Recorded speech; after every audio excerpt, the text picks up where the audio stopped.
Hey everyone, good morning, good afternoon, and good evening to you from wherever you are watching this from. It's your man again, Diego Ife, and this is an episode of the Africa Bulletin. Now, today's episode concerns news coming out from Nigeria. And as of the 3rd of December, Nigeria has tabled an official application to join the G20 and the BRICS bloc of nations. Now, the reason Nigeria has sought out South Africa's support to join the G20 is because South Africa has been made the official chair of the G20 Intergovernmental Bloc of Nations. And in the case of BRICS, South Africa is a founding member of the bloc of BRICS countries alongside Brazil, Russia, India, China. And now BRICS has expanded its membership. These countries, the ones that I just mentioned, have now been joined by the likes of the UAE, Egypt, Ethiopia and Iran. Nigeria is now bidding to be the next country to join them, citing giving Africa a voice and obviously Nigeria's strategic presence on the continent and within the West African sub-region. Moreover, Joe Biden, during a conference, G20 conference in New Delhi last year, September, commended Nigeria for the US-Nigeria relationship and of course the role they play in that dynamic. And they endorsed Nigeria's application to join the G20, citing a positive impression around their ability to preserve democracy within the region. Make of that what you will, of course. Moreover, I should also add this as well. Under the auspices of the United States and Nigeria partnering for prosperity, the US has provided nearly $1.2 billion in financial year 2022 in aid to support, and they call it foreign aid assistance in the forms of the economy, or economic development, education, democracy, health, energy and climate, humanitarian relief, security and more, right? Load of words, big grammar as Nigerians would say. Now, for those who don't know, when a country spends aid or extends aid to other countries, it's usually to buy material influence or influence that can have a material effect on the lives of those citizens and even perhaps citizens that might be part of the region or somehow connected to the country in question.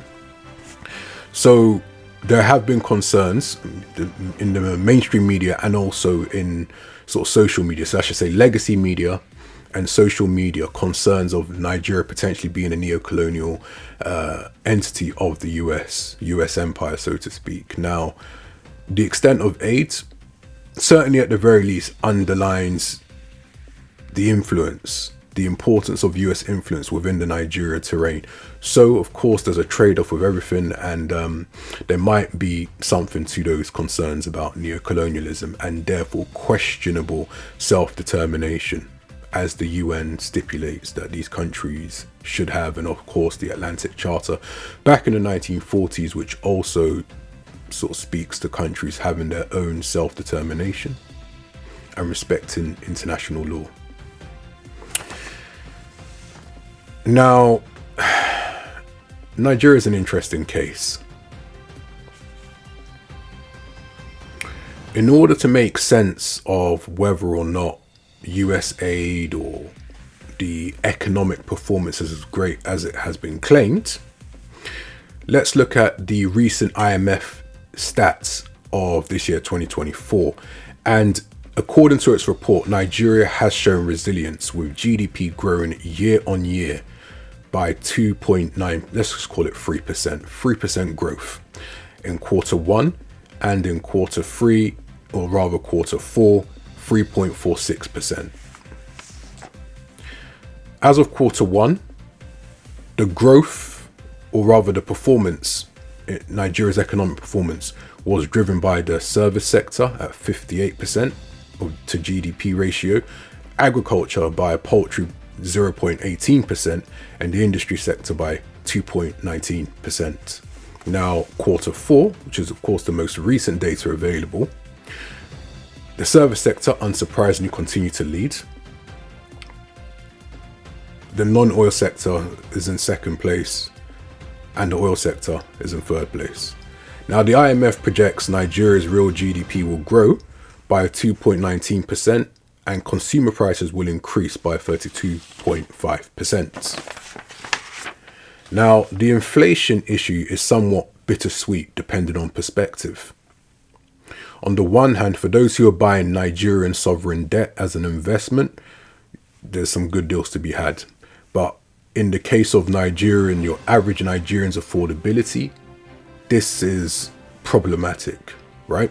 So it's worth noting that according to Nigeria's National Bureau of Statistics, around 1,346 naira per a Nigerian is needed for Nigerians to have a healthy meal. Now, keep in mind, the average Nigerian household is 5 people to a household. And the figure I gave of 1,346 naira is the annual, the daily rate. Now, the US claims that the average Nigerian subsists on less than $2 a day. However, when I looked at the data, it's actually for that healthy meal to be met, the requirements around the healthy meal to be met, you're looking at between 78 to 82 cents for a Nigerian. Now, Nigeria's current minimum wage is around the 70,000 naira mark. And so if you're looking at the amount of income that the average Nigerian household has to make in order to feed themselves, you're looking at 3 to 4 of that household. Now, keep in mind that typically in Nigerian household, you either have a breadwinner or it'd be a 2-parent income household. That puts pressure on the family to find income equivalent for an extra 1.5 or so people. And of course, where this is tricky is that one particular piece of data or information that's not often taken into account is Nigeria's informal sector, of which apparently 77% of Nigerians that are counted as in the workforce, that's working 1 hour at least per day, those Nigerians would have to, to put it another way, there is what they call opacity. So I hope I've been clear. There's opacity or a bit of uncertainty from the Nigerian government's perspective on the money that's being made by those Nigerians that are in the informal sector. The informal sector is going to be trade, which does not get captured in official data. That might be cash in hand trade. Let the imagination run wild. And so the question mark comes down to how much of the people that are part of the informal sector are making. Because as much as Nigeria has its issues, it could be worse if you didn't have the informal sector. So on the one hand, the Nigerian government is concerned about tax revenues, but then on the other hand, of course, there's the informal sector. And so in some way, some of the issues that need to be addressed are being taken care of through the informal sector. And just to reiterate, that 77% of the total amount of people in Nigeria's workforce. Now, the issue with inflation is it's a runaway issue. If you had wage increases that were keeping pace with the inflation, which is around 32.5 to 33%, and is projected to continue around a similar price level, it wouldn't be so bad. But the issue you have is that even enforcing the minimum wage is not a straightforward affair. In some cases, justice is available to the highest bidder. And so, to just round off the statement I made about the bittersweetness of Nigeria's economic situation, for investors, you can buy bonds, 20% interest on 7-year bonds, 20% interest or coupon per year. and that's based on a B minus rating by Fitch. Now, in terms of the different types of bonds that are considered safe, it's perhaps the most riskiest, but it's still just about within the safe category. So it might be worth looking into.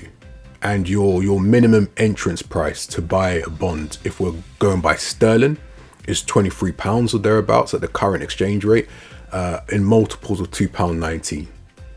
So just in case anyone is interested in exploring those investment possibilities. But at the same time, we can only hope, because it's really hope, that things improve as it pertains to income distribution.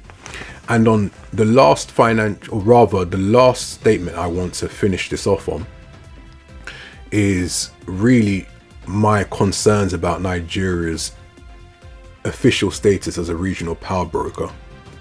They've spent, since 2012 and 2023, Nigeria has spent over $28 billion on defense. However, in terms of accountability and budgeting, there isn't really a burden of disclosure. Certainly not one that is mandated or adhered to or fully verifiable. But during the same period, banditry has flourished. The number of terrorist groups has metastasized.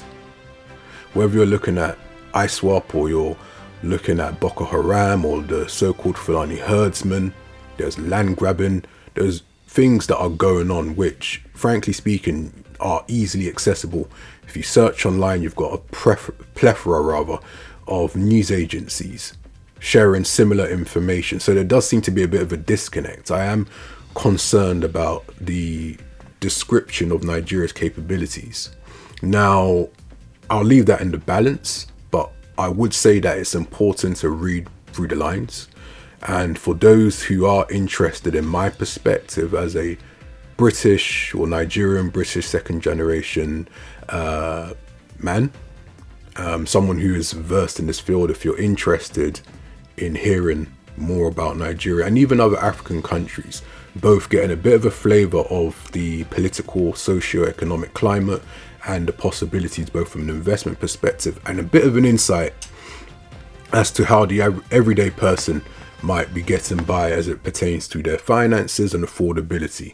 Thank you for listening to me. Forgive me if some of my statements were a bit choppy. We're building the aircraft whilst we fly it. And thank you again. Have a great day, noon, evening. And until next time, Godspeed.